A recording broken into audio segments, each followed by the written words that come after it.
Muito bem, senhores, vamos à nossa segunda aula de refrigeração e climatização doméstica, onde nós ainda estamos abordando alguns conceitos de revisão, principalmente na área da termodinâmica, ao qual hoje nós vamos falar de calorimetria.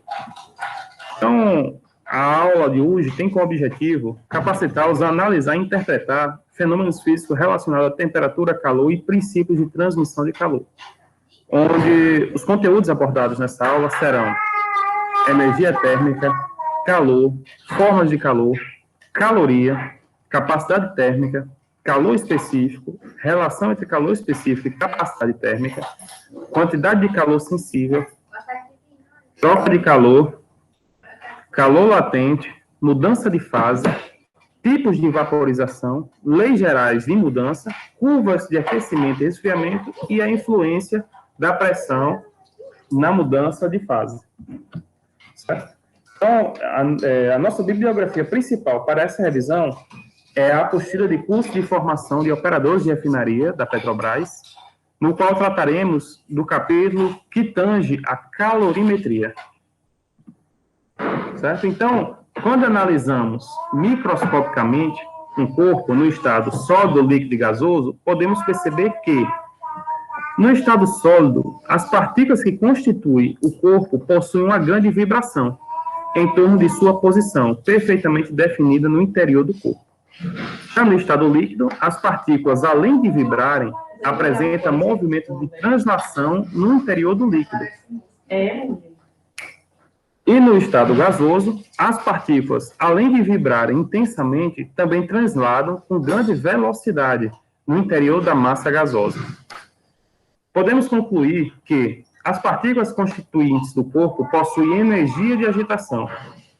A energia de agitação das partículas do corpo chamamos de energia térmica. Então, dependendo da quantificação da energia térmica, a gente vai ter a fase do qual o corpo se encontra, certo? Então, quanto maior o grau de agitação molecular, o grau de energia térmica, mais ele tende a um estado gasoso.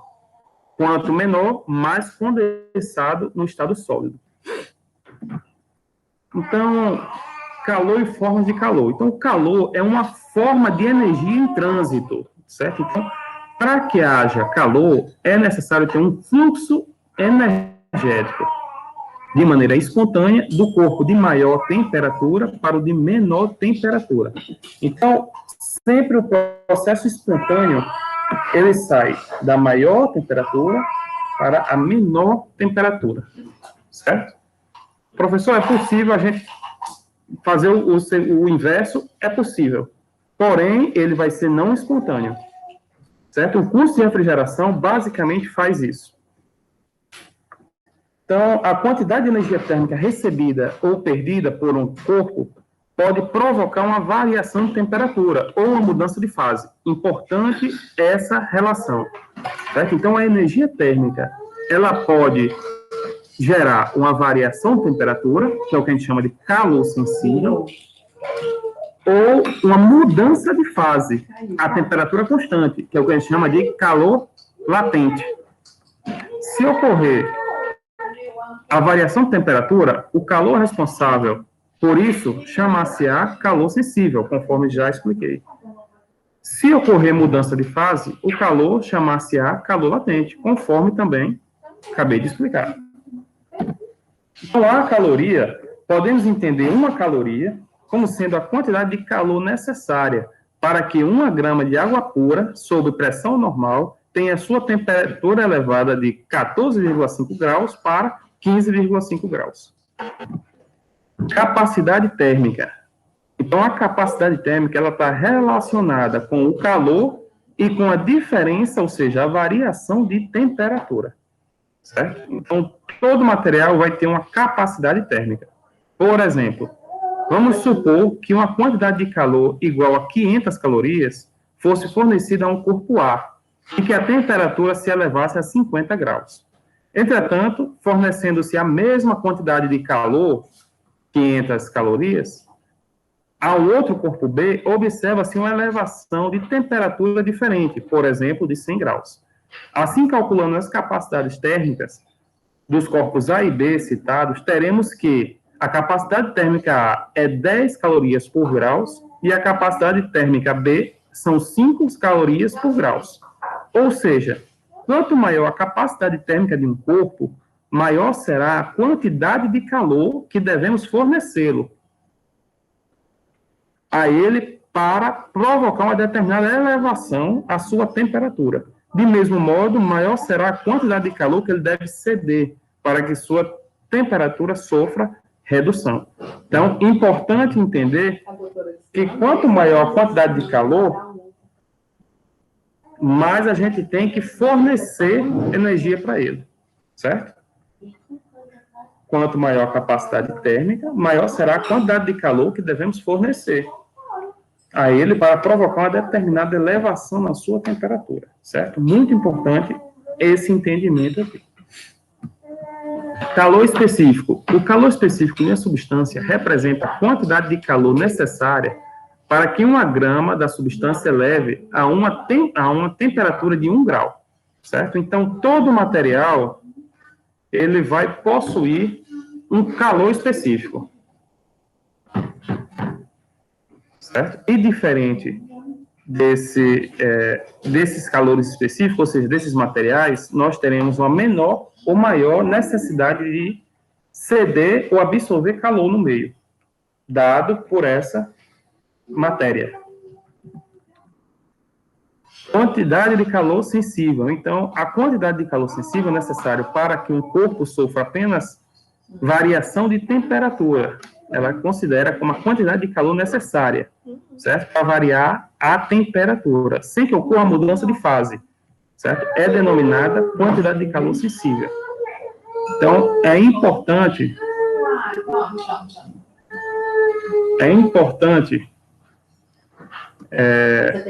entender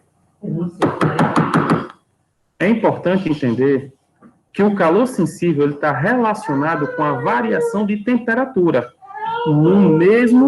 na mesma fase de material. Ou seja, a temperatura que aumenta ou diminui quando o material está no regime sólido, líquido ou gasoso, certo? Sem que haja mudança de fase. Se o calor ele é positivo, você está recebendo o calor, certo? Ele é endotérmico. Se o calor é negativo, você está cedendo o calor, isotérmico.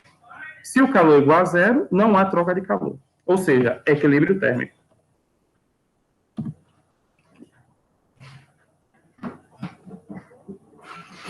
Por exemplo, um recipiente termicamente isolado que contém 500 gramas de água, na qual se mergulha uma barra metálica homogênea de 250 gramas. A temperatura inicial da água é 25 graus e a barra 80.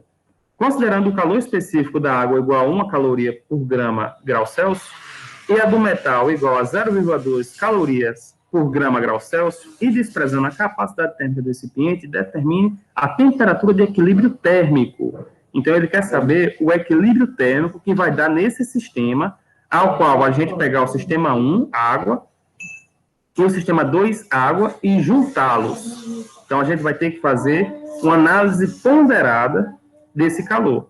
Então, a gente vai fazer o calor sensível da água e o calor sensível da barra metálica. Então, o calor sensível da água é igual a 500 gramas, vezes 1, que é o calor específico, certo? Vezes a temperatura final menos a temperatura inicial, que é 25, mais o calor sensível da barra metálica, que é 250 gramas, vezes 0,2, vezes temperatura final menos 80. Após fazer esse cálculo, perceberemos que a temperatura final de equilíbrio térmico dos dois corpos unidos será 30 graus. Nós temos também o calor latente. Então, o calor latente de uma mudança de estado é a quantidade de calor que a substância recebe ou cede por unidade de massa durante a transformação, mantendo-se constante a temperatura, desde que a pressão não se altere. Então, o calor é igual a massa vezes a constante de calor latente. Certo? Então, nesse ponto aqui, nós temos uma temperatura constante. No entanto, nós temos a mudança gradual da fase. Certo? É o que a gente chama de titulação. Então, ele vai ter um percentual, por exemplo, na mudança de fase do líquido para o vapor, ele vai ter um percentual de substância da matéria, da massa, da matéria no estado líquido e um percentual da matéria no estado gasoso, certo? De 0 a 100, de 100 a 0, vamos dizer assim. E aqui nós temos a mudança de fase. Então, na mudança de fase, nós temos o sólido, o líquido e o gás. Certo? O sólido tem forma própria, volume bem definido, e suas moléculas têm pouca liberdade, pois as forças de coesão entre elas são muito intensas. Certo? Então, essas forças de coesão é o que a gente chama de ligação química, podendo ser iônica, covalente ou metálica. Os líquidos, eles têm forma própria, mas tem volume definido. Suas moléculas possuem liberdade maior que nos sólidos, pois as forças de coesão são menores. É o que a gente chama de forças secundárias, forças de Van der Waals, certo? Ponte de hidrogênio, dipolo induzido, tudo isso aqui, certo? Além de algumas forças também covalentes, algumas ligações covalentes.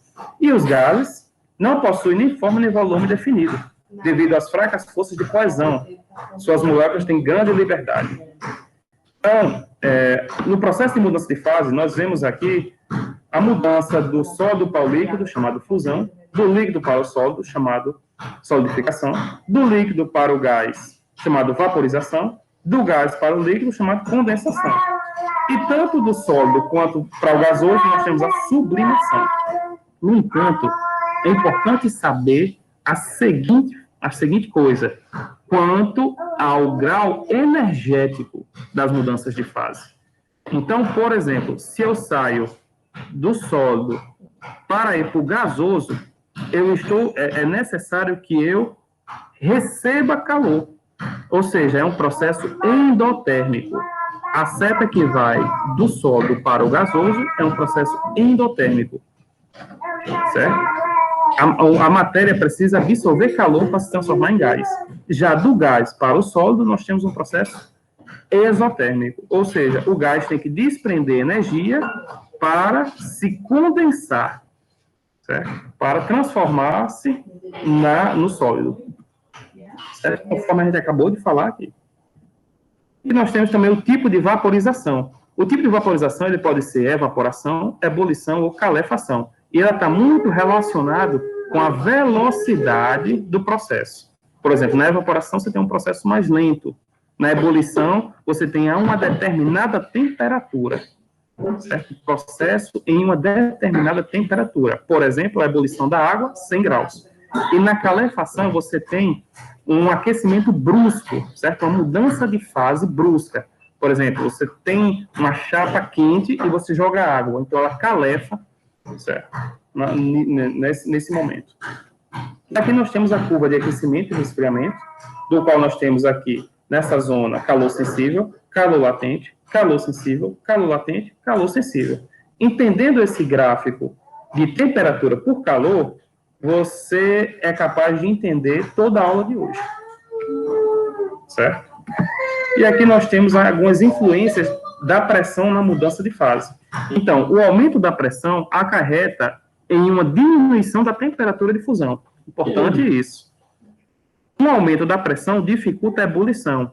Portanto, em tal situação, ocorre um aumento da temperatura de ebulição. Esse é o caso da panela de pressão, certo? Por que a gente cozinha na panela de pressão?